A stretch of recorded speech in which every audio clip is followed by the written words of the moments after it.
রাহমাতুল্লাহি ওয়া বারাকাতুহু। আপনারা দেখতে পাচ্ছেন মারহাবা গ্যাস্ট্রিক স্যালাইন।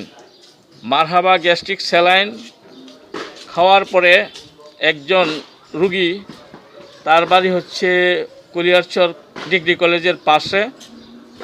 আপনার নাম ভাই? আমার নাম হচ্ছে মোহাম্মদ আবু বকর সিদ্দিক। মোহাম্মদ আবু বকর সিদ্দিক। আপনি আমার এই যে গ্যাস্ট্রিক স্যালাইনটা এটা কতদিন যাবত খাইতেছেন? এটা আজকে মনে হয় 3 সপ্তাহ।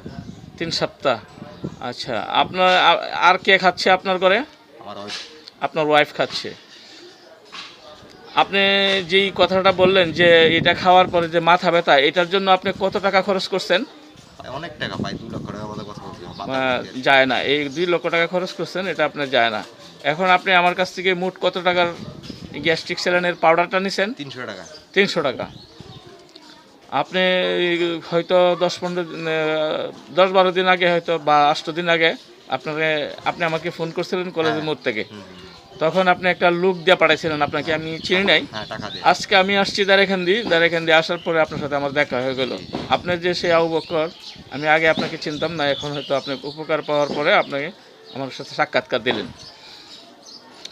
আচ্ছা, আপনার তো এই যে মাথা ব্যথার সমস্যাটা চলে গেল, 2 লক্ষ টাকার আপনি খরচ করছেন, বিভিন্নভাবে যায় না, এটা চলে গেছে।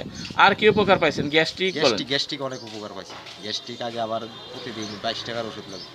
প্রতিদিন 60 টাকার ওষুধ লাগতো? 22 টাকা। হ্যাঁ, 22 টাকা প্রতিদিন 22 টাকার ওষুধ লাগতো। 22 টাকা ওষুধ লাগতো। আর 1 গ্লাস সকালে খালি পেটে খাইলে ওই আপনার গ্যাস্ট্রিক আর সমস্যাটা হচ্ছে না। তো মোটামুটি আপনি 3 সপ্তাহ যাবত খাচ্ছেন।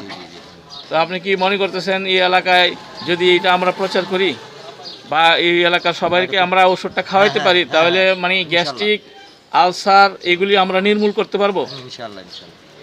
তো এগুলি যে মানুষের বিভিন্ন মাথা ব্যথা, গাড় ব্যথা আছে, এগুলি ইনশাআল্লাহ আপনি কি মনে করেন যে এটা আমরা নির্মূল করতে পারবো? ইনশাআল্লাহ। তো আমি বলবো এলাকার যারা বিএনপি, আওয়ামী লীগ এবং জামায়াতে ইসলামের যারা নেতা আছেন, তাদের সহযোগিতায় আমরা চাবো।